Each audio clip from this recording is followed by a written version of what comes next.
Hello, this is Dr. Paul Cottrell, and we're going to continue on in episode 64, dealing with the Russian warship sinking by some drone, supposedly from the Ukrainian forces. I suspect it's maybe special forces that helped this along. And maybe cursory view what's going on in the news about with Putin and Trump and their perspectives. You know, a lot has happened in the news in the last 24 hours. So let's play Times Radio. Putin's Crimea warship destroyed by Ukrainian drone, supposedly. All right.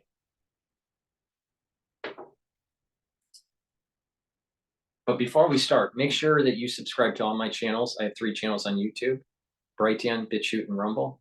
Also subscribe to my X channel and my GETTR channel.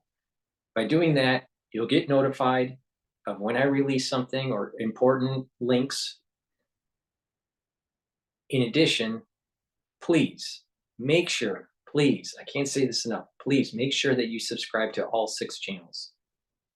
The 3 YouTube channels, Brighteon, Bitchute, and Rumble. I am heavily censored on YouTube, and I need your support.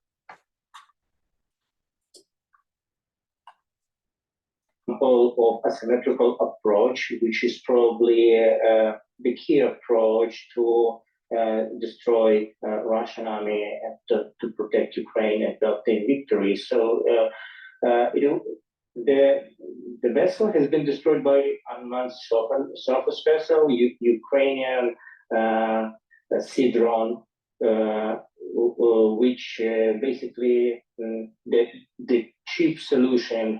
How can you destroy a vessel which cost over $70 million up to 100 million? And so this is not the first example of such approach. You know that Ukrainian forces virtually without its own fleet destroyed or significantly damaged approximately every third ship of the Russian fleet in Black Sea. So, and for us, this is not like symbolic victory, probably not. Just our approach, because the Russian approach is to beat us with quantity of everything, and basically it's very tough to try to compete with Russia on its own field, just trying to have more artillery shells, more ships, more planes. It's like it's really very difficult task. Obviously, if you will beat Russia with better technology, Go ahead. You're saying beat Russians with better technology. I mean, the fact that they have so much weaponry to use is something that the Russian ambassador has been boasting about on news channels here in the UK. And I wonder if the Senate in the US has just passed this bill giving $61 billion for Ukraine. As we speak, I think President Zelensky is in Munich asking for more money. Is there enough being given? Is it possible? Right now, Rammstein group also is working right now with 50 countries in Ukraine Defense Contact Group working together online. Yeah. So, but when you say, but Lord Dannett, the former head of the British Army, said to me earlier in the program that the war is at a very difficult place at the moment, that it's at a stalemate. Is that the case, and what do you need to change that?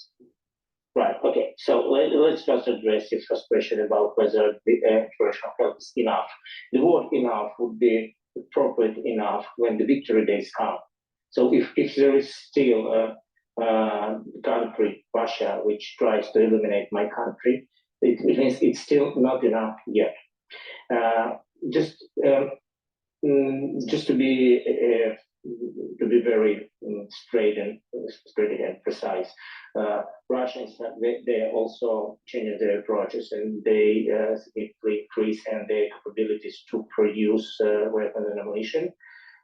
And definitely, we need just to change our approaches faster to be better on this field. And your second question was about Was about Just to the confirm. war at the moment, was Yeah, about stalemate. Lord Yeah, Janet yeah, talking about stalemate.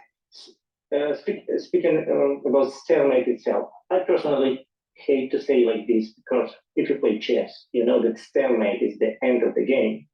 This is not the end, definitely.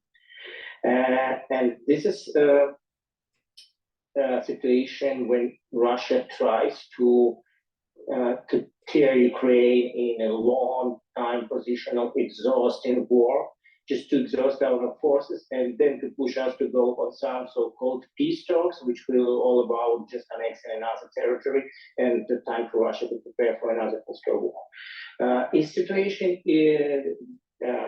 difficult? Yes, of course. Did Russia achieve any of its goals? No. Another thing that Russia at the same time never changed any of its goals, and so it still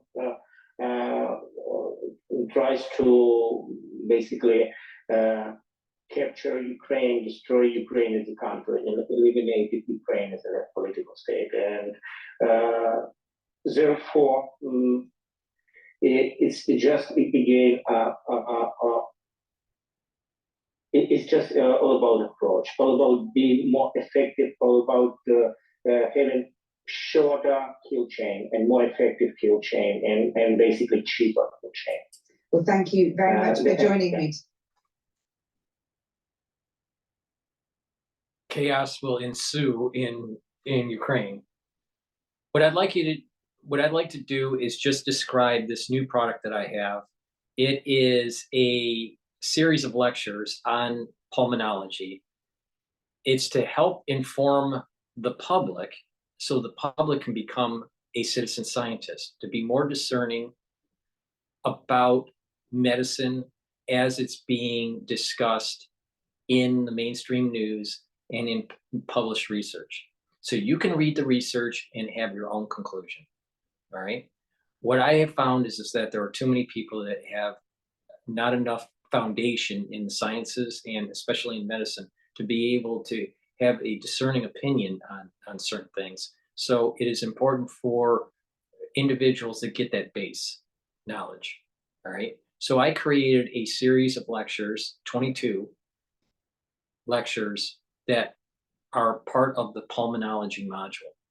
And I will do different systems over time, you know, like neurology and cardiology and renal and, you know, other systems, right? For, you know, for the human body. So you have a really good foundation on how the body works and to be able to be a more informed citizen, to be able to read the research papers and decide for yourself the validity of the argument being portrayed in the actual research.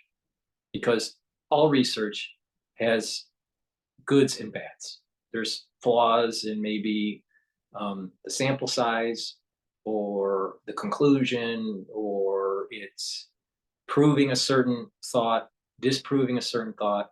And as the body of knowledge starts to increase, there tends to happen to be some sort of consensus with some nuance, right? And I want you to understand that nuance.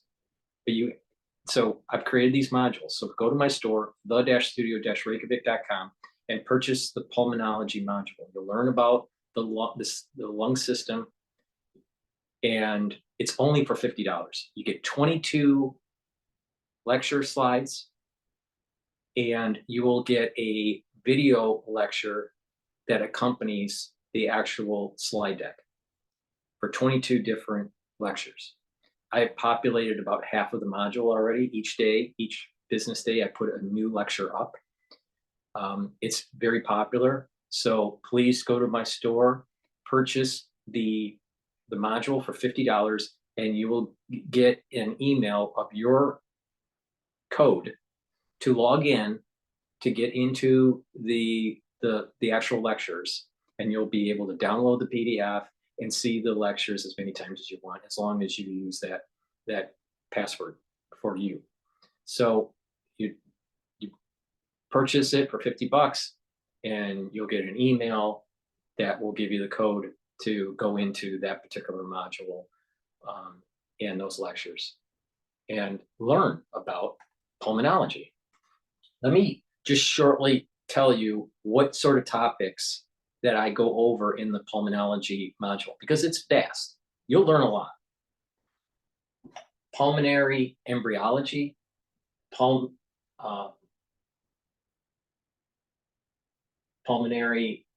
anatomy, pulmonary physiology, hemoglobin, pulmonary circulation, hypoxia, ventilation and perfusion, carbon dioxide, and all that whole physiology that's going on. Lung physical exam with percussion and auscultation. You'll actually hear different lung sounds. Pulmonary function tests. Obstructive lung disease, restrictive lung disease, treatment of COPD and asthma, pneumonia, pleural disease, lung cancer, sleep apnea, cystic fibrosis, tuberculosis, sarcoidosis, pulmonary embolism, and radiology, x-rays, how to read them. You learn a lot for just 50 bucks, all right? So please go to my store, go to classes, click the pulmonary, the pulmonology module for $50, and you'll get, shortly after that purchase, you will get a password to be able to enter the classes. And each day I upload a new lecture. You will learn a lot and be a citizen scientist. So with that said, I appreciate the ones that have purchased the module. It is very popular. And please continue learning. You'll challenge your mind, and it'll help to slow down aging, and you'll learn how the body works, hopefully to improve your health. And not only that, you'll be more informed about the things that are being published in research and the things that are being said in the media.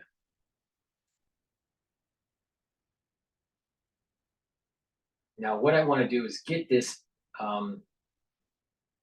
perspective about, on Times Radio, about Trump wants chaos.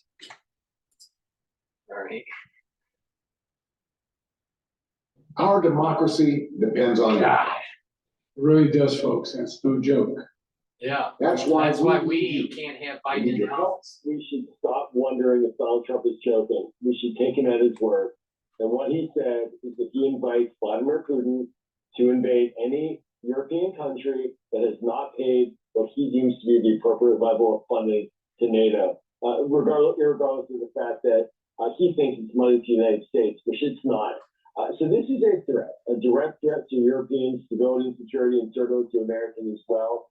This is an invitation to Vladimir Putin to meddle in our elections, and it is treasonous talk. Now, the US Senate has approved a $95 billion package of foreign aid, which includes $60 billion for Ukraine, after months of political wrangling, but it could still be blocked in the House of Representatives. Biden has been battling to get the bill through with the support of Democratic senators. Republican senators were divided and had previously voted it down, but 22 of them switched sides to approve the legislation, despite criticism from the former President Donald Trump. Well, at the White House tonight, President Joe Biden urged Republicans in the House of Representatives to pass the measure. We can't walk away now. That's what Putin's betting on. He just flatly said that. Supporting this bill is standing up to Putin. Opposing it is playing into Putin's hands. As I've said before, the stakes in this fight extend far beyond Ukraine. If we don't stop Putin's appetite for power and control in Ukraine, he won't limit himself just to Ukraine. And the cost for America and our allies and partners are going to rise. For Republicans in Congress who think they can oppose funding for Ukraine and not be held accountable, history is watching. History is watching. History is watching.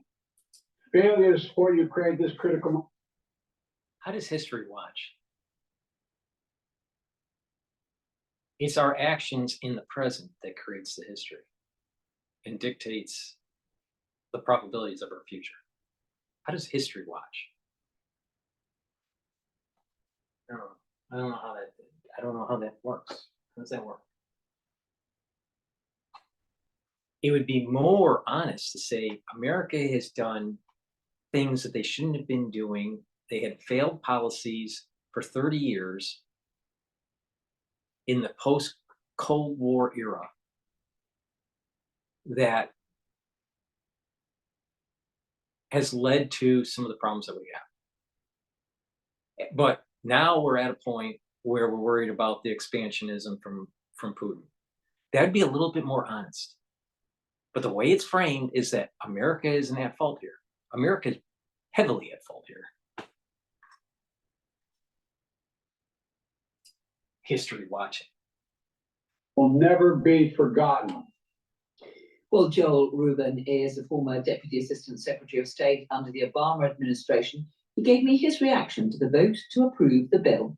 Well, Carol, there's two major ways to think about this package. First is on the policy, which is that it shows that there is still a large appetite, certainly in the Senate, for American leadership on global affairs, and that this national security supplemental, which is how it's being described, this is the kind of money that we need to be pumping into our allies in Ukraine and Israel, Taiwan, and elsewhere, and the Palestinian humanitarian assistance as well, to really show strong leadership.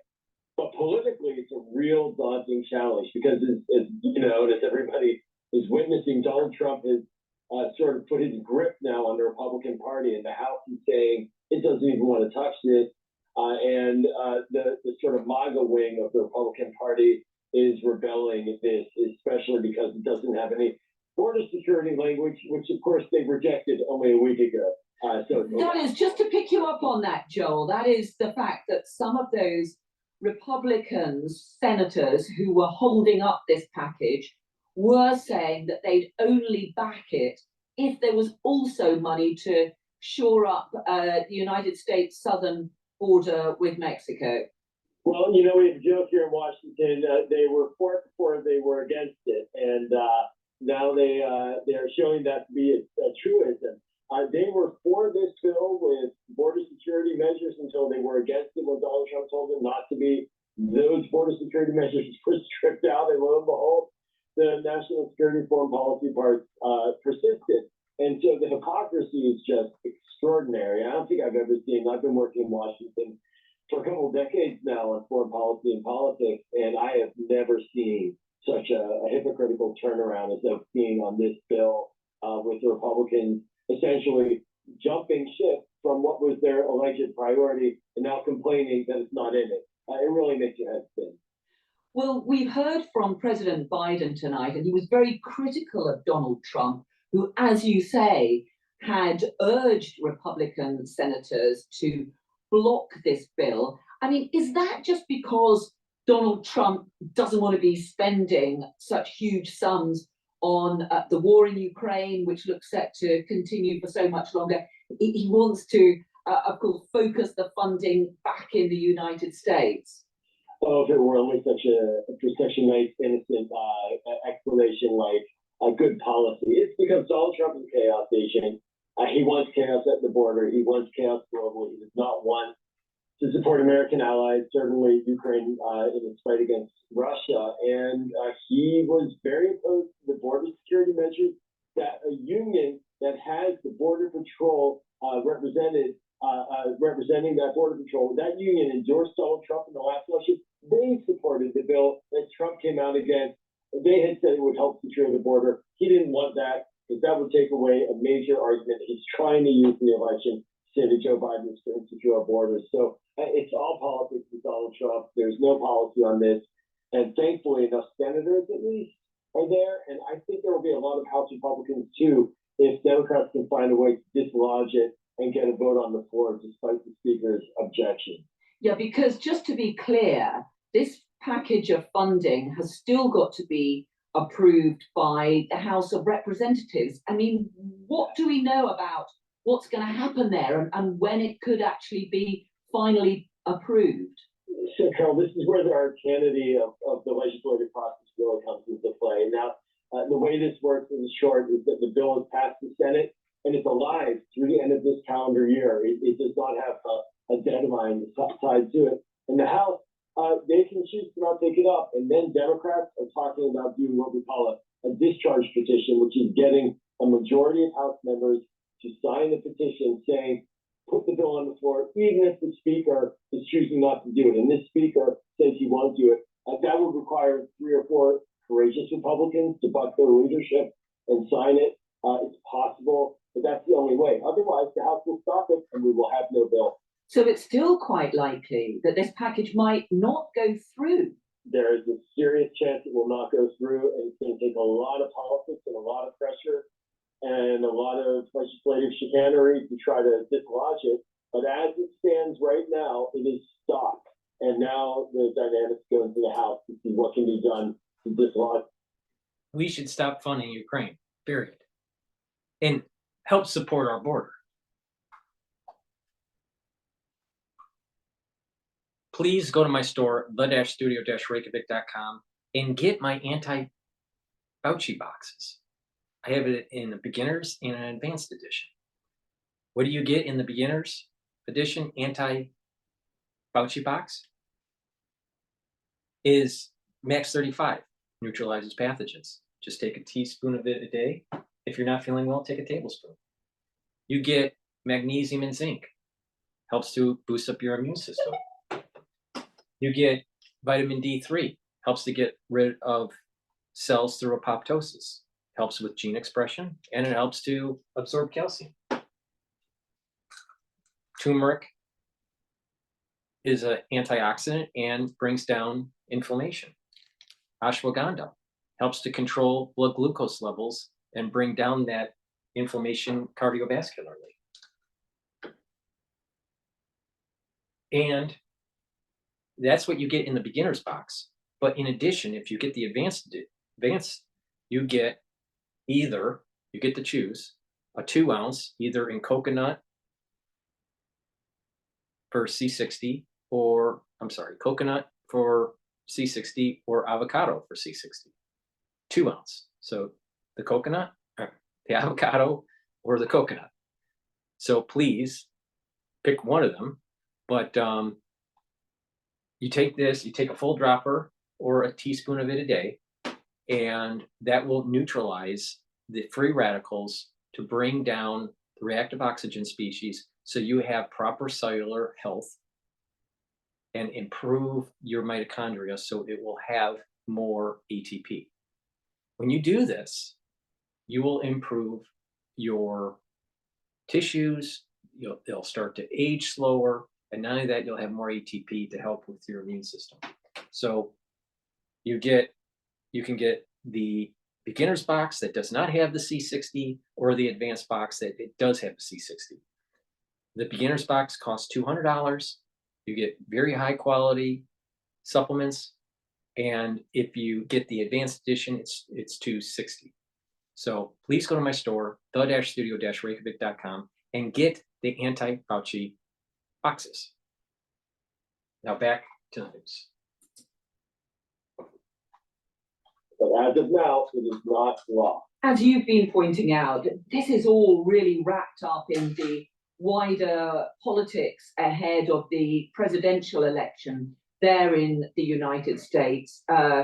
We had President Biden also reacting to Donald Trump's comments, suggesting not only that the United States might not support a NATO ally if that country wasn't spending enough on its own defense, but in fact that he would almost encourage some sort of attack on a NATO ally. I mean, was that a really serious suggestion, do you think? I try to think that we should stop wondering if Donald Trump is joking. We should take him at his word. And what he said is that he invites Vladimir Putin to invade any European country that has not paid what he deems to be the appropriate level of funding to NATO, regardless of the fact that he thinks it's money to the United States, which it's not. So this is a threat, a direct threat to European stability and security, and certainly to Americans as well. This is an invitation to Vladimir Putin to meddle in our election, and it is treasonous talk. And it's unfortunate that we've seen a lot of Republicans now essentially say, he didn't mean it, he didn't mean it. I take Donald Trump at his word. I think he meant it. And I think it's what's going to be on the table for the American people to decide in November about what future we want for American global leadership. Do we want to honor our commitment and our allies, or do we want to walk away from them and empower our enemies? There's a huge amount of concern here in the UK and indeed in other European capitals about those remarks and about what a future Trump White House, and he does appear to be ahead in the polls, what that could mean for US support for NATO and indeed its very membership of NATO. Is this really such a big issue there in the United States, though, or do you think that really Donald Trump is touching a nerve with voters when he does try to focus on that MAGA, Make America Great Again message? Yeah, I mean, without a doubt, there is a portion of the American electorate and the body politic that does not like foreign aid, does not want to support the war in Ukraine and the Ukrainians defending their own country. But overall sentiment in the United States is supportive of that kind of defense and is supportive of America's role in the world. But what has happened is one political party, the Republican Party, has been captured by the extreme isolationism of the MAGA movement. And Donald Trump, because he is going to be the presidential candidate, that means that all the Republicans in Congress who otherwise would like to be more global in their outlook are afraid to cross them, and they're going to be more afraid as More global in their outlook or more aligned with the national security state? Because believe me, the national security state has been screwing over the American taxpayer. So that's why I'm worried about the supplemental funding we're describing, because each day later, that is one day closer to the general election, and one less day likely that there's a likelihood.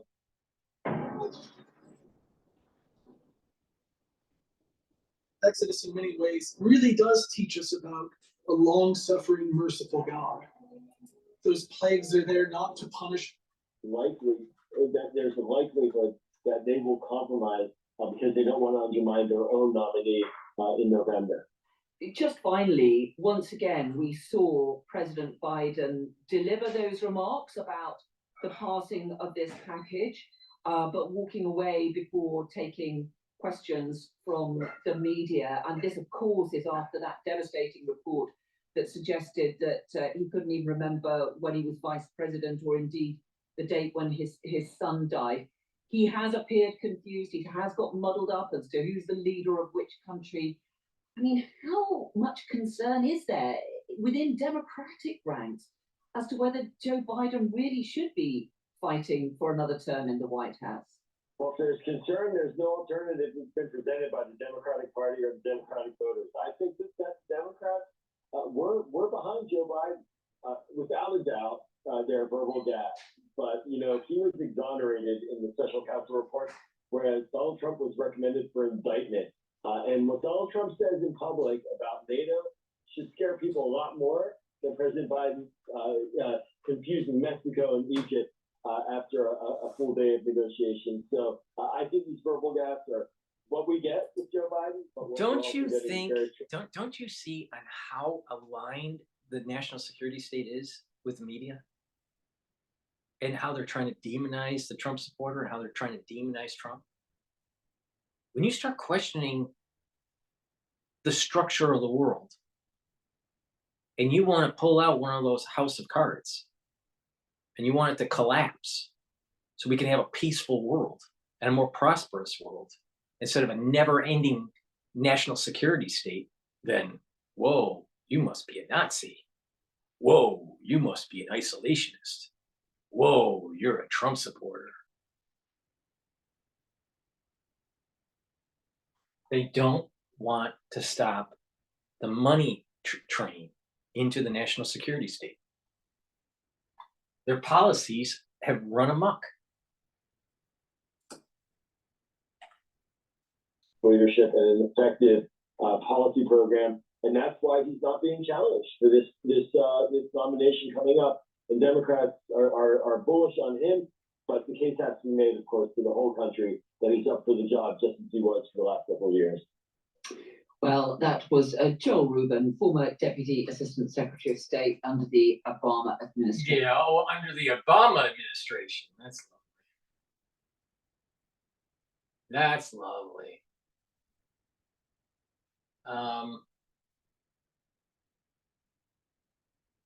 Let's see here. Let's take a look at what's going on with Russian ship. If there's any new news that's popped up here. Sun, Independent.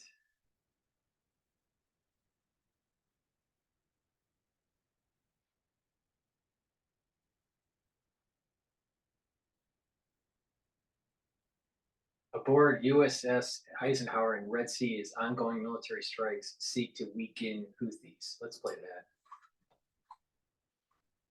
And U.S. forces say their strikes on Iran-backed militants are weakening the group's capabilities. The U.S. has been launching near daily strikes on Houthi missile batteries in Yemen.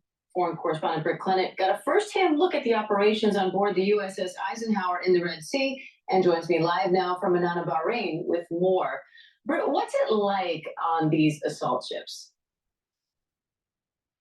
Well, look, it's high intensity, it's very loud, and on this one, this USS Eisenhower and the USS Bradley, which is a destroyer, look, there's a heightened alertness. You know, these guys are very confident that they can successfully degrade their ability, the Houthis' ability, that is, to attack from Yemen. And definitely there has been a downtick in Houthi attacks on shipping. So, you know, they've struck a grain ship on Monday, but that was the first attack in 6 days. But the fighter jets aboard the Eisenhower have been carrying out preemptive strikes down almost on a daily basis on Houthi missiles, the batteries there. As soon as they see that Houthis are loading them for a possible launch, that's when they strike. They even carried out one yesterday. Let's take a listen to what Rear Admiral Mark Miguez told me from the bridge of the Eisenhower. I've seen a change in their tactics. I also have seen that we have reduced some of their capability. There has been what I'll call a downtick in their activity, which obviously we take constant assessment of. We're constantly watching them, and we have seen a reduction in just their activity overall.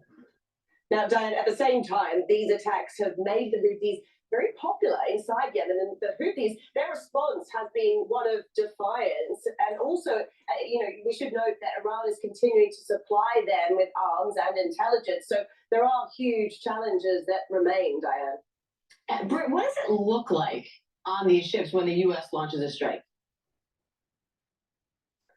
You know, as I say, it's high intensity. We saw fighter jets rip across the deck of the Eisenhower every few minutes. But this is also a long stint with no port call in sight. You know, they haven't been at port since November last year. This is quite unusual because they need to be in that position to fend off those Houthi attacks and to uphold freedom of navigation in that area. But the Navy officers we spoke to, they say that they'll stay for as long as it takes, Diane. It does remain tense. As I say, these warships are sustaining a very high level of preparedness with no clear end in sight. And this game of cat and mouse, Diane, in the Red Sea, it could go on for weeks or even months. Even during that 2-day embed on this ship, you know, we were reminded of the ever-present Houthi threats. You know, in the early hours of the morning, we were woken up by a Ready 15 alert signaling a defensive attack will be launched within 15 minutes. Now, they were acting on intel that at least one unmanned drone had been fired towards what's called the Bab el-Mandeb. That's a narrow choke point in the southern Red Sea, about 16 miles long. Now, this time they stood down on the decision to launch a counter-strike because other units were closer, but it really gives you an idea, as I say, the level of alertness that they need to sustain here. It sure does. Foreign correspondent Britt Clennett in Manama, Bahrain. Britt, thanks for that. Hi, everyone. George Stephanopoulos here. Thanks for checking out the ABC News YouTube channel. If you'd like to get more videos, show.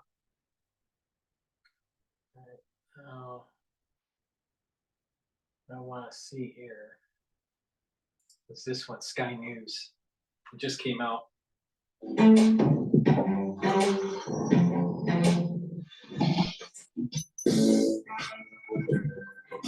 Ukraine says it has sunk another of Russia's battleships in the Black Sea, the Caesar Kunikov this time, stationed near the Crimean Peninsula.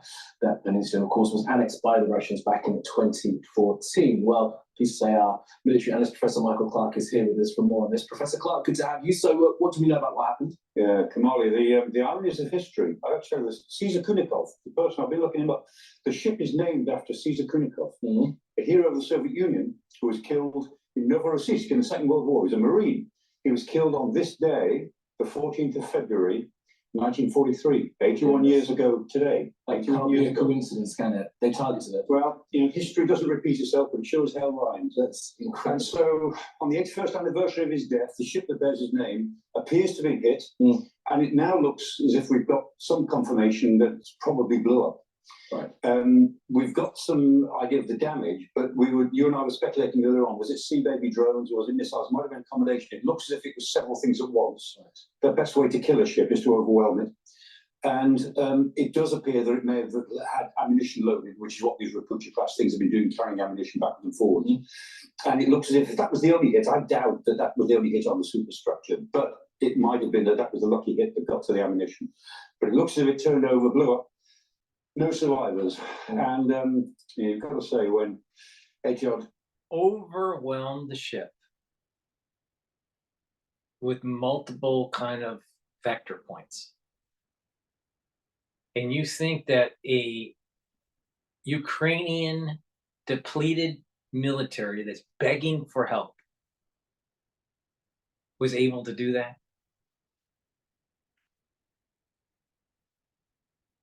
No. No. Special forces.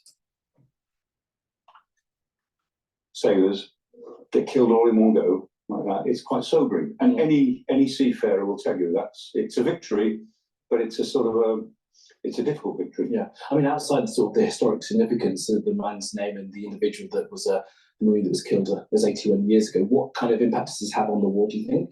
Some, and this is one of 4 of the 9 landing craft that the Russians have got in the Black Sea Fleet. They've now destroyed, along with quite a lot of other ships. So they've destroyed about a quarter of the Black Sea Fleet, and the Russians can't add anything to the Black Sea Fleet because they're not allowed to send any warships through the Bosphorus, according to the Montreux Convention, which Turkey is upholding. So their Black Sea Fleet is getting smaller, and the strategic significance is that it makes the western part of the Black Sea unusable effectively for the Russians. Sevastopol, on the very tip of the Crimean Peninsula, was the naval base, the great historic naval base of the Black Sea Fleet, is more or less unusable now.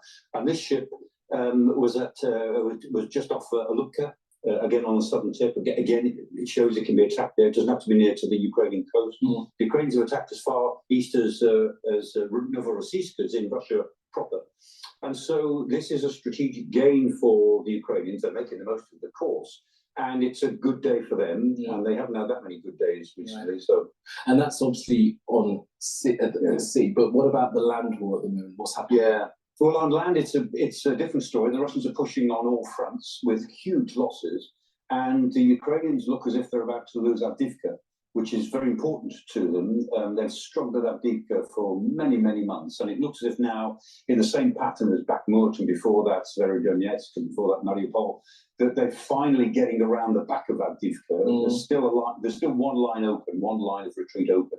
But if the Russians manage to close that in the coming days, and I guess that they might, then the Ukrainians will have to withdraw from it, and that will be a strategic loss. Bakhmut wasn't strategically so important. Avdiivka will be important, and the Ukrainians look as if they may lose it. So this victory in the Black Sea has to be set against what else is happening elsewhere on the front. So just really appreciate the historical significance of the landing of that ship. Professor Clark, thanks for that. All right, so I want to play this.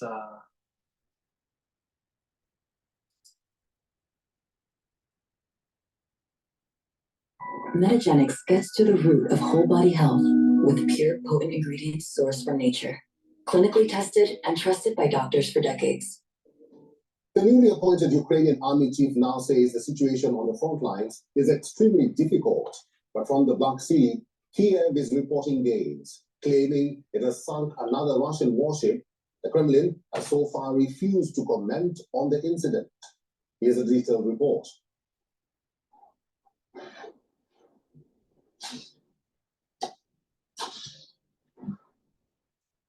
The theater of the Russia-Ukraine war is shifting towards Crimea. The temperatures are rising in the Black Sea. As Russia continues to pound Ukrainian cities and Kiev playing to its naval strength, Ukraine has no large naval ships in its arsenal, but its cost-effective, explosive-laden Navy drones are doing all the damage to Russia's powerful Black Sea fleet. In a setback for Kremlin, Ukraine claims it sunk a Russian landing warship off the Crimean coast. Ukraine released a video that shows columns of smoke from the damaged ship. Kiev said naval drones sunk the Caesar Kunikov amphibious ship, hitting its port side. Ukraine says an armed forces and intelligence unit operation targeted the vessel in its territorial waters near Alupka. It was the second such hit on a Russian warship in 2 weeks. Earlier videos showed naval drones targeting the Russian missile-armed Cutter Ivanovets. The ship, costing $60 to $70 million, was on patrol on Lake Donoslav in western Crimea.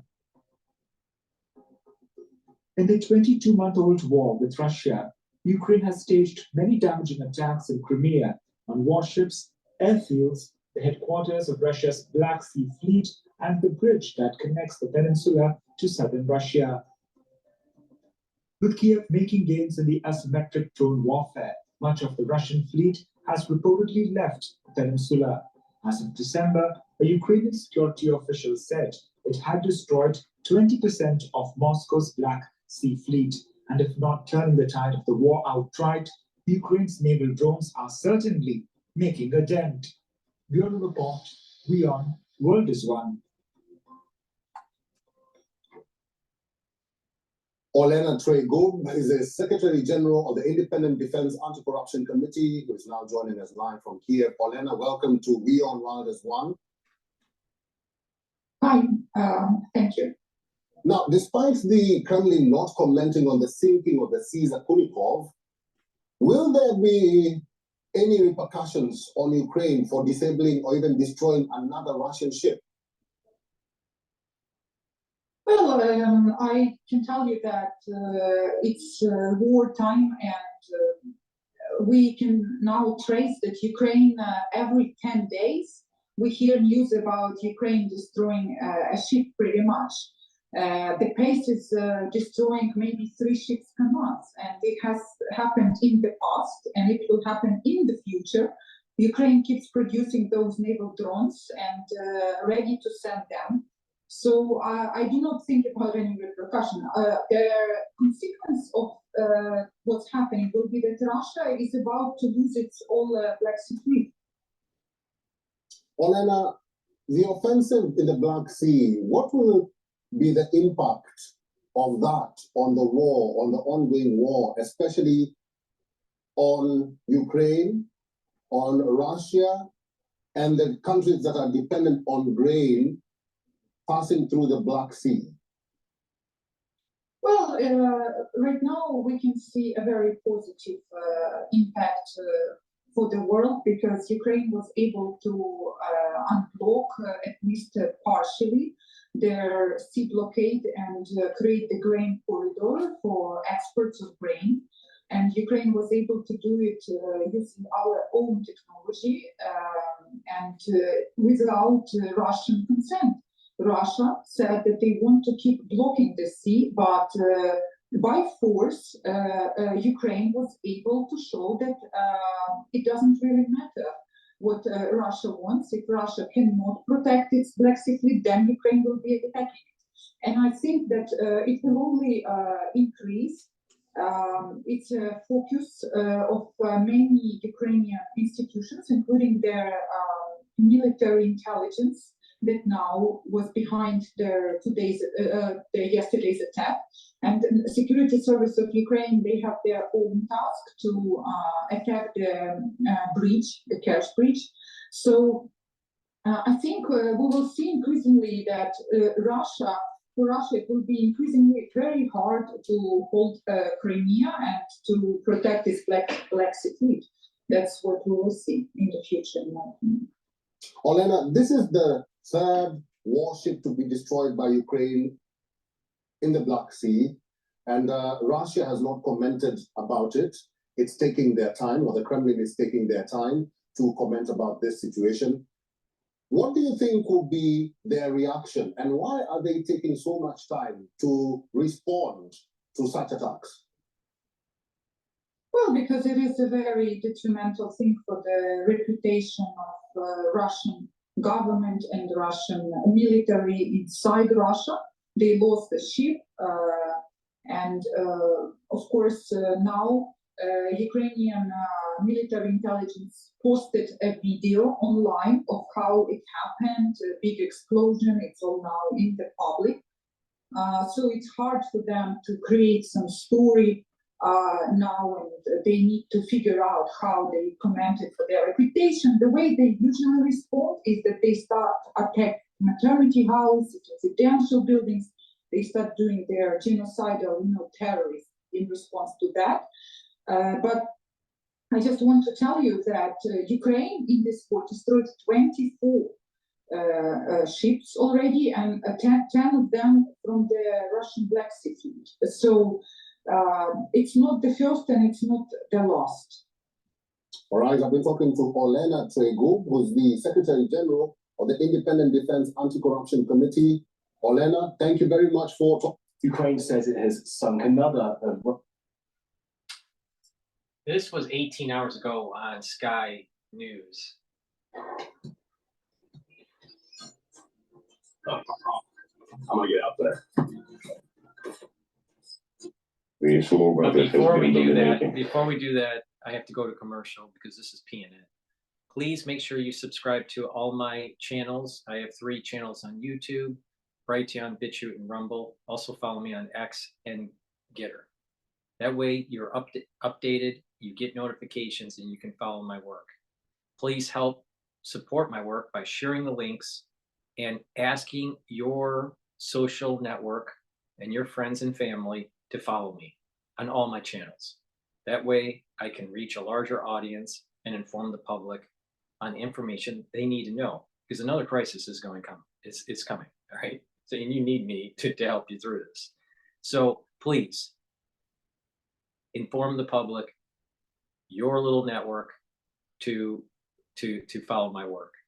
Also, please, if you would like to help support me, if you're either a domestic follower or international follower, you can donate on my website.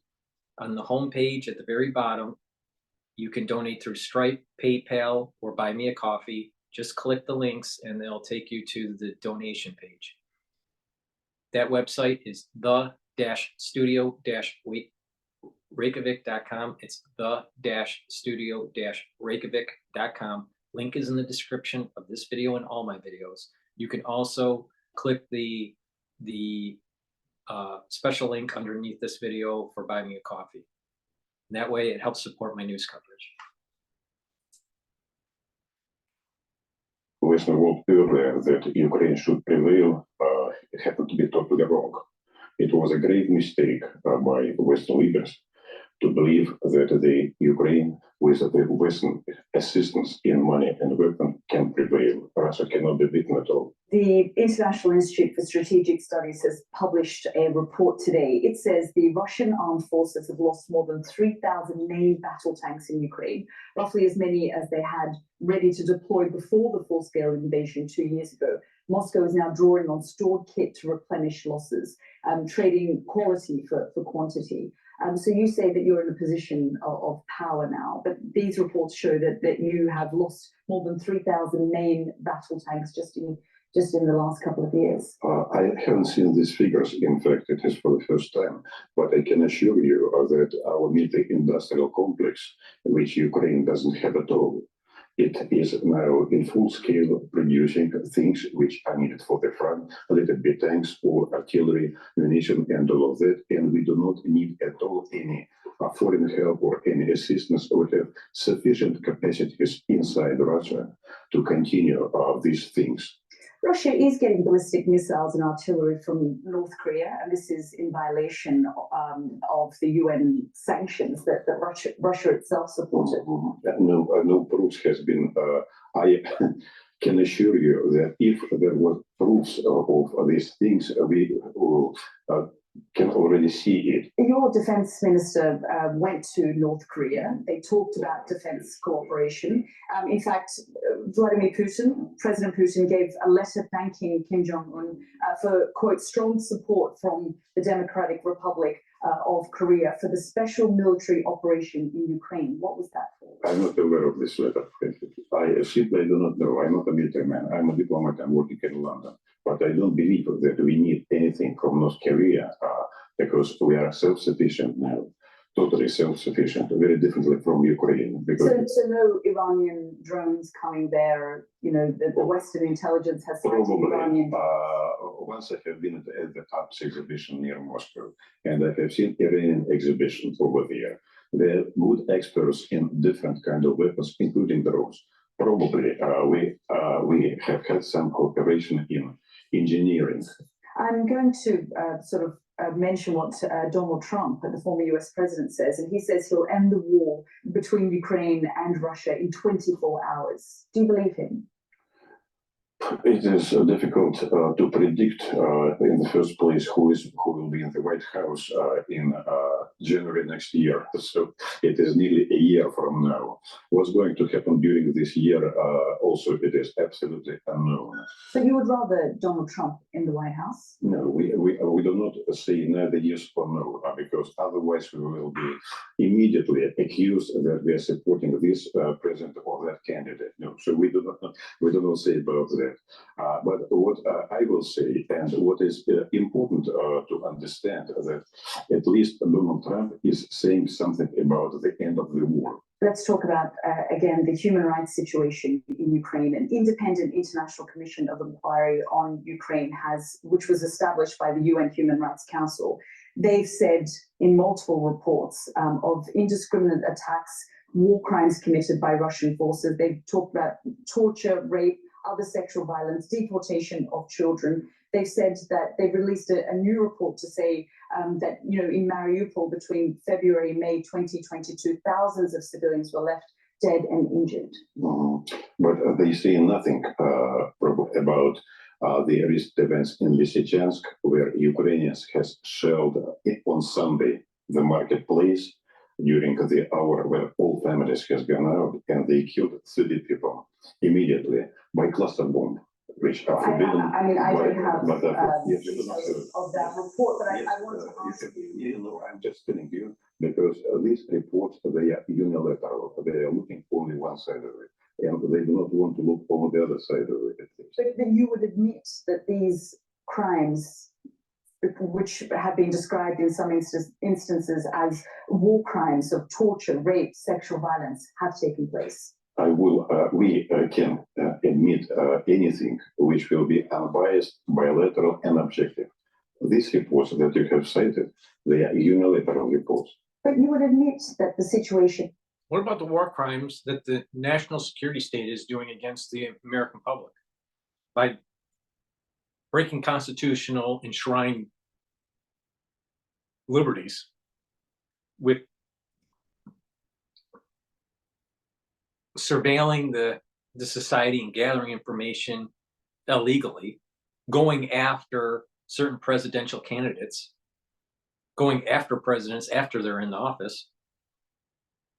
What about those war crimes? What about the war crime of allowing illegal immigration to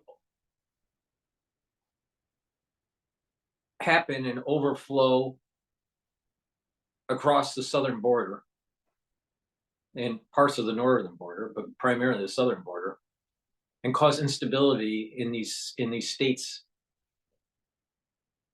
What about those war crimes? You're allowing an invasion, national security state. Seems to me that's treasonous. Maybe you should be hanging from a tree. Like Burns, maybe Burns should be hanging from a tree. Just swing with Fauci. Swing, swing, swing.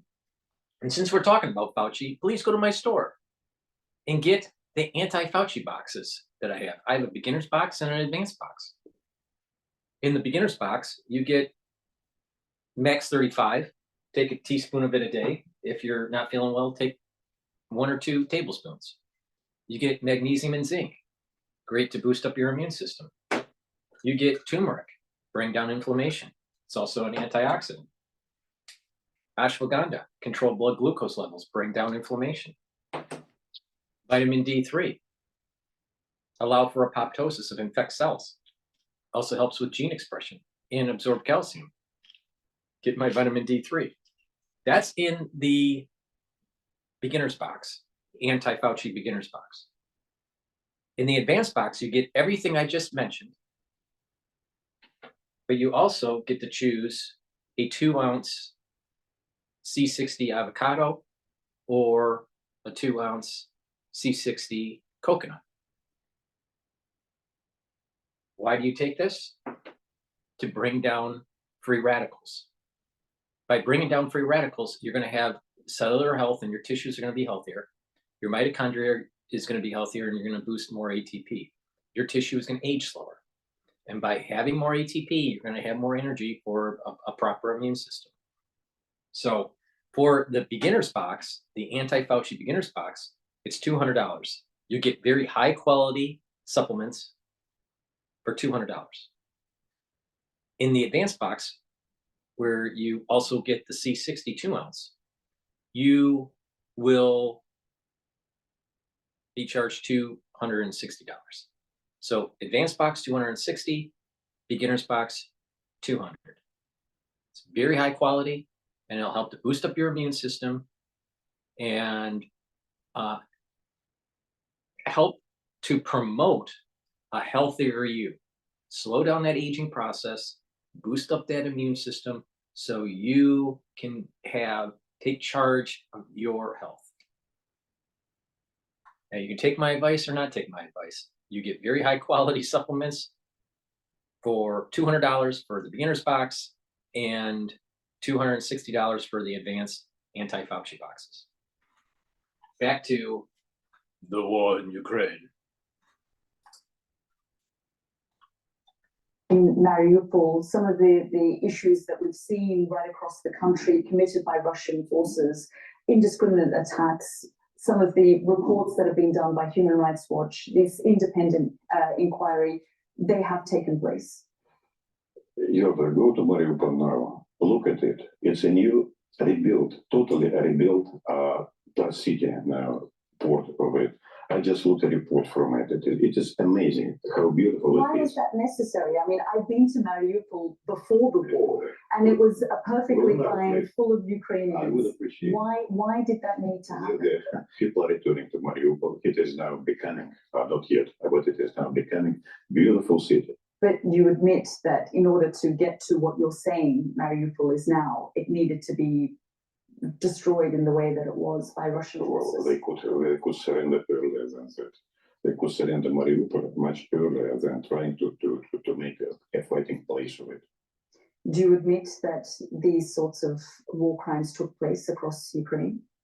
Well, I'm sure that on every side, everybody, in this case, Secretary General of the United Nations is saying that he condemns every crime committed, whether it be in Ukraine or in the other place by anybody. You call it a special military operation. The world calls it an invasion. You said there would be no invasion in January 2022. No, if you will return to that days, I have several times already answered this question also to your station, to Skies. I was saying at that time what I was aware of, including my minister. So were you surprised by what happened? I would say that I was surprised because the tendency in general in relations between Russia and the West, Russia and the United Kingdom, was continued to deteriorate for several years. And what are relations like now with Rishi Sunak? We have no relations with Rishi Sunak, given that every day he's insulting, nearly insulting our president, the government, and all of that stuff. So we have no political relations with UK. British and other NATO generals and ministers are warning of the threat of a large-scale conflict with Russia in the next few years. What's the view from Moscow? They like it very much. It is. They like to press it. I will tell once again that there are two things in it. One thing is to show to us that if we will continue fight Ukraine, then we will have to meet NATO. This is one. It's a threat. Second is that, of course, generals are trying to get more money from the budget for the reforms for the forces, especially in UK. And I will tell you what President Putin has said in his interview to Tucker Carlson recently.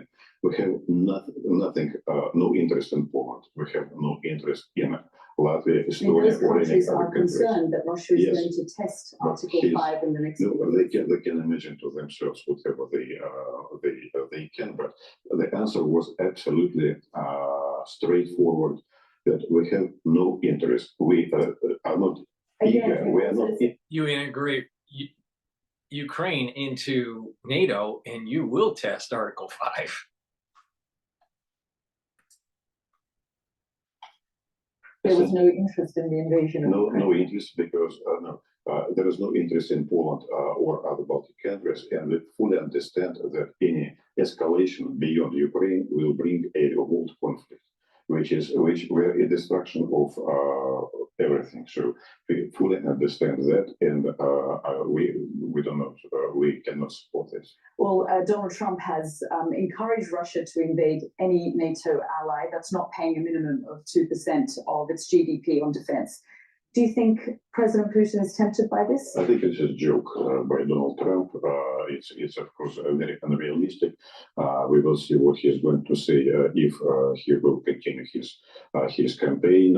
Will Russia interfere in the US elections so that Donald Trump What we shall do? Will Russia interfere in the US elections? We have no means to interfere in any election campaign. Let's talk about the Russian elections. Will the Russians interfere in the American election? Why can't journalists admit what really happened? That is, the national security state tried to prevent a certain candidate from getting into office. And they wanted to blame it on the Russians. Bullshit.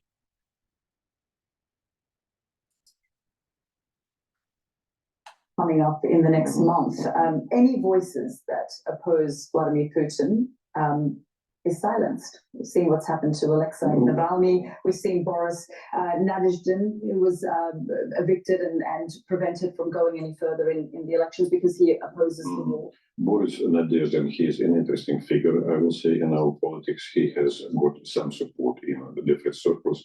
And for them, he should be just more careful about building up his election basis, because when he has brought all these signed supporters, list by supporters, there were lots of discrepancies, unfortunately.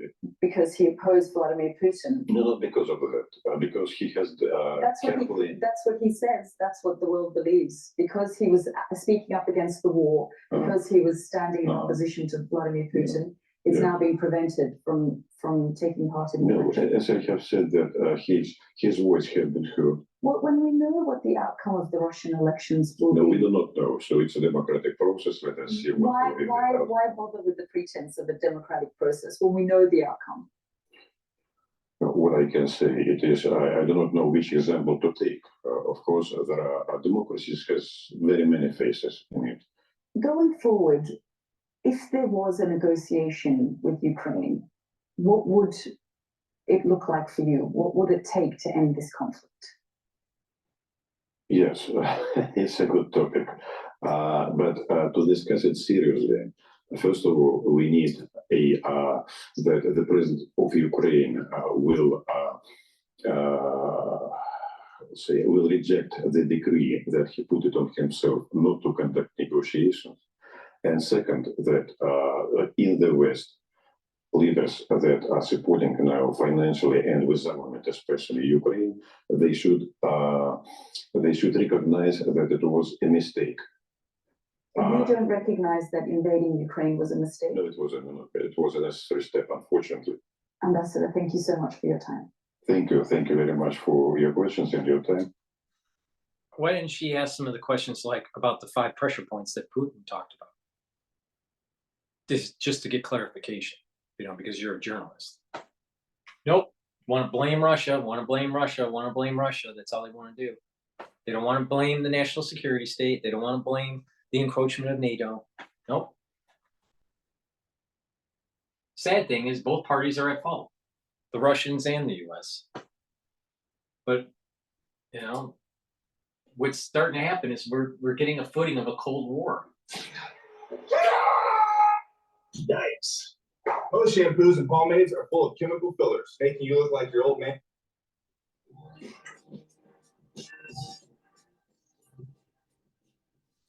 Ceasefire in Ukraine? Well, Russian President Vladimir Putin's suggestion of just that was rejected. Before we get the breaking news from the Hill and the pontification of Bobby. All right. Please go to my store, the-studio-reykjavik.com, and get the pulmonology module. For $50, you get 22 PDFs and accompanying lectures that I do to describe the complexity of the pulmonary system. You will learn a lot about how the lungs work, and this will allow you to become a citizen scientist and reduce the power difference between your physician and you. So when you're seeing your physician, when you're seeing your doctor, for whatever reason, you are more informed and you can be more discerning. And every day, every business day, I issue a new lecture in the module. There's about 10 of them already published. And for $50, you'll have access to 22 lectures with its slide deck. Now, what's in the module? Let me read them off. Pulmonary embryology, pulmonary anatomy, pulmonary physiology, hemoglobin, pulmonary circulation, hypoxia, ventilation and perfusion, carbon dioxide, lung physical exam. I'll show you this. I'll show you the places to put the stethoscope and also the sounds that you'll hear through the stethoscope. Pulmonary function tests, obstructive lung disease, restrictive lung disease, treatment for COPD and asthma, pneumonia, pleural disease, lung cancer, sleep apnea, cystic fibrosis, tuberculosis, sarcoidosis, pulmonary embolism, and chest x-rays. You will learn a lot about how the lungs work, diseases of the lung, the physiology of the lung, the anatomy of the lung, the embryology of the lung. So you can be an informed citizen and become a citizen scientist and be more discerning and reduce that power imbalance between your doctor and yourself. So please go to my store. For $50, you get a lot of information. And after this module is fully populated, then I will do additional modules like cardiology and renal and neurology, all the systems. You will learn a lot. It'll take time for me to do all these lectures, but you will learn a lot in the end. For just one module, the pulmonology module, it's $50. You get a lot of information. You get to download the PDF files, and you'll have an accompanying lecture video to describe that slide deck. So please go to the store, the-studio-reykjavik.com, and purchase the module. It's very popular. You'll learn a lot. In the United States, per 3 Russian sources with knowledge of these discussions, according to Reuters. The U.S. source denied that there had been any official contact and said the government would not engage in talks unless those talks included Ukraine. Again, that's according to reporting from Reuters. A senior Russian official reportedly said, quote, the contacts with the Americans came to nothing. And another Russian source said the Americans told Moscow they would not discuss a possible ceasefire without the participation of Ukraine. So the detail here, if this did actually take place, was that Vladimir Putin was not going to give up any of the territory he had acquired in the course of this war, but was willing to freeze the conflict in the current situation and have no more fighting, which would be a good thing to stop having people on both sides of the conflict, but in particular Ukraine, the invaded party, continue to have this awful loss of life. Obviously, Zelensky's government wants to retain total control of Ukraine. In an ideal world, no, they were invaded and they should not have to give up any territory.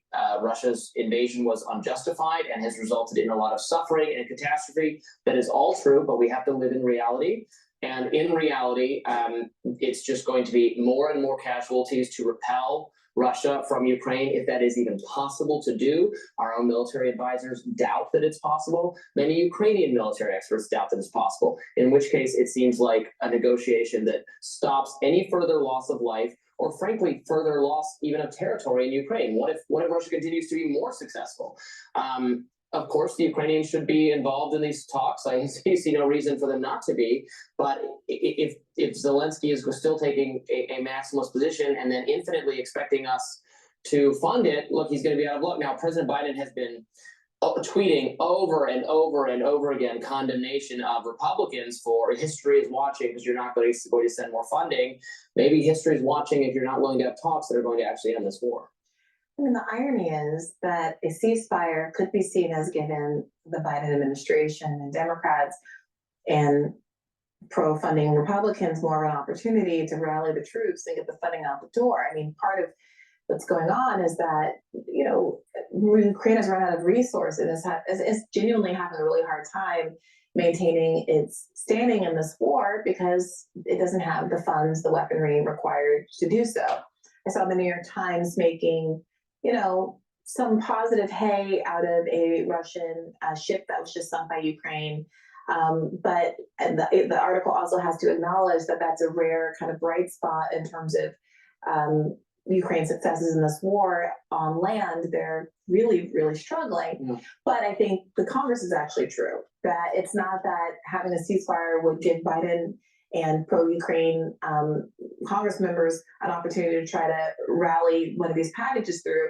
And the reality is that they think that if the war pauses, if there's a ceasefire, they lose their urgency argument for pushing one of these packages through, especially now in the middle of this election year, especially with the instincts, the needs that Trump sees, the political ramifications for Donald Trump being able to say that. Now let's just assume that she's right. Do a special force operation and sink a Russian ship, upset Putin, and they'll do some offensive against Ukraine. And then in the news, they'll blow it all up. And then Congress will go, we need a Russia bill to save Ukraine. If you don't think that that Ukraine is orchestrated, you got some problems.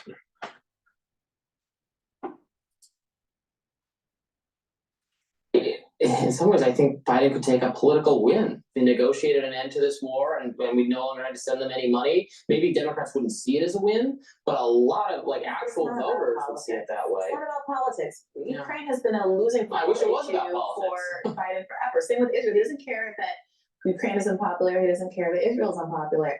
War is never popular, and there are bipartisan majorities of people who want to go to war all the time because it's just not about what the people want. So the desire to weaken Russia, to have global dominance, to be able to put our weapons where we put them, whether it's Ukraine or it's Israel, is always a motivating factor here. And everything else is just public perception management. And, interestingly, this is a kind of a no man's zone we're in right now with these Republican holdouts. Being willing to hold and able to hold things up because of the close margins in both chambers. And I really don't know what's going to happen. I do think that it's tough. It's a tough ceasefire look for Ukrainians after having spent so many human resources, having lost so much life, only to end up with a loss of territory basically where you were years and years ago, after being misled into thinking that there was possibly a better outcome here. And, you know, maybe there is a world in which a certain kind of aid and support, perhaps not from America, but from a global community, could enable them to push Russia out. But the experts seem to be unwilling to articulate a plan in which that is likely. And that suggests to me that it's almost next to an impossibility. Yeah, I mean, it sounds like sunk cost fallacy, right? And you're like, well, we've already spent so much to get to this point. We got to keep spending or else that will be wasted money. No, it was already wasted. All you can do is waste more money and lives. Again, who are they're having recruitment problems for their army? Who's going to use these weapons we're giving them? Where are these weapons going to end up? Frankly, if then they're killed and more territory is taken, do those weapons fall into Russians' hands eventually? We've had this whole problem in the Middle East in the past with terrorist groups eventually arming themselves with these. It's a bottomless pit that the national security state wants. Just keep on sending weapons, keep on producing stuff for Lockheed Martin. Just keep on funding, keep on funding. They don't want Trump to get into office. Why? Because Trump probably in 48 hours will shut it all down. No, you can't do that. Eyes we've left behind in Afghanistan and Iraq, and there's been so much terrific and horrifying reporting on what ISIS has been able to do with weapons they got from us indirectly.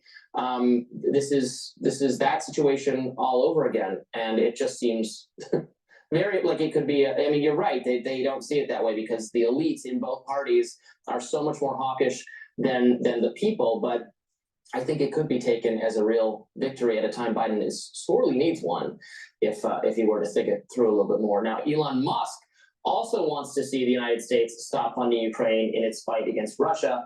He wrote on Twitter, I believe, having these boys die for nothing is wrong and needs to stop. Yeah, a sentiment. Again, he's not alone in expressing that. A lot of people are expressing that.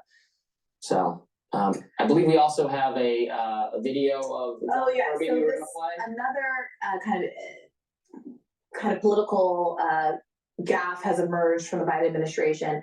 The ongoing nature of these two conflicts has exposed how unprincipled some of the positions this country takes toward foreign aid really are. So spokesperson Matt Miller was asked recently about whether or not there was an expectation that Israel pay to rebuild Gaza the same way State Department spokespeople have said that Russia has an obligation to rebuild Ukraine, and you'll never guess what the answer is. Let's take a look. But does Israel bear any responsibility for paying for reconstruction of Gaza? So, or do they get to foist it off on others? So the situations are not at all. No, but they're all conflicts, and I realize that World War II is over, and the Ukraine war is not over. Yeah. But neither is the Gaza war, and you're saying that Russia right now has to pay for the damage that it caused in Ukraine. So I'm just wondering, would you say the same that Israel should pay for at least some of the damage that it has caused in Gaza, even though it's fighting, for what you say is a completely justifiable, or what is a completely justifiable? So what I would say on that matter is that one of the things that we have heard through the Secretary's diplomacy in the region is that there are countries who are ready to step up and help pay for the reconstruction of Gaza. So the posture of that right there, right, is that they're saying, does Israel have a right to rebuild? If this is a righteous war, then why would they be obliged to rebuild Gaza? And so there's kind of this talking out of both sides of your mouth. If Israel is doing everything it's entitled to do to defend itself, etc., why would it not just build it, rebuild, pay to put back up what it has just destroyed? And so Miller's trying to get around that by saying, well, it wouldn't be necessarily Israel that's paying the money to rebuild Gaza. It would be all of these other countries, thus not casting any kind of implication on the righteousness of Israel causing this destruction in the first place. Well, I mean, I don't know. We helped rebuild Europe after. Right. But was there an obligation to do so, or was that just the way the history shook out and a choice to do so? Yeah. The question is there an obligation for Israel to? It was part of the Marshall Plan, honey. It was to stabilize Europe because it lost all of its manufacturing capability. It lost, I mean, everything was destroyed. So it's not the way history just shook out. I mean, the Marshall Plan was well crafted and well thought out. Now, having a stable Gaza that's prosperous will be beneficial to Israel and to the Palestinians. Now, if Russia, okay, now think about this. If philosophically Russia has to pay for the destruction it has ensued in Ukraine because the war was not just, what about the national security state paying back the American taxpayers on the cost of the Vietnam War? Or what about paying back the American taxpayers on a ill conducted war in Afghanistan and Iraq post 9/11, where the CIA actually created Osama bin Laden? What about the American taxpayers being paid back by the national security state with the overthrow of governments in South America and Iran?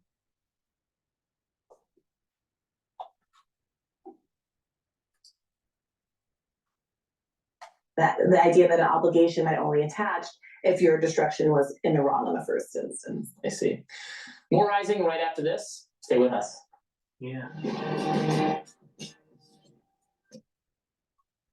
So that is the intellectual droppings of the Hill. And it should not be called the Hill. It should be just called the Bird Shit Hill. Please go to my store, the-studio-reykjavik.com, and get the anti-Fauci boxes that I offer, either the beginner's box or the advanced box. You get, in the beginner's box, you get Max 35, structural nanosilver liquid, magnesium and zinc to boost up your immune system, turmeric to bring down inflammation and it's an antioxidant, ashwagandha root brings down glucose levels and inflammation, vitamin D3 to help with apoptosis and gene expression. That's the beginner's box for $200. And if you want to get the advanced box, you can either get coconut C60 2-ounce, avocado C60 2-ounce, or coconut C60 2-ounce. The advanced box costs $260. So please go to the store, the-studio-reykjavik.com. Why do you want to take this? Take a teaspoon or a full dropper of this every day to bring down free radicals, slow down the aging process, and boost up the health of the mitochondria and your ATP. Those are the two boxes that I offer. I offer a lot more anti-aging boxes on my store. So please go to the store and take a look at those boxes. They are well curated and they have, very, very high quality supplements. You follow the protocol, they'll slow down the aging process, boost up your immune system, and you'll start to notice health benefits in a very short while. I also have skincare boxes that you can take a look at. So please go to my store, the-studio-reykjavik.com, and get the health supplements and also the module that I have, the pulmonary module, where you'll learn about pulmonology and how the lung system works, some of the diseases that happen, what's in a physical examination, how do you test flow with certain types of devices, the embryology, the anatomy, for only $50. Get 22 lectures. Please go to the store and sign up for the pulmonology module for $50. Thank you for listening and have a nice day.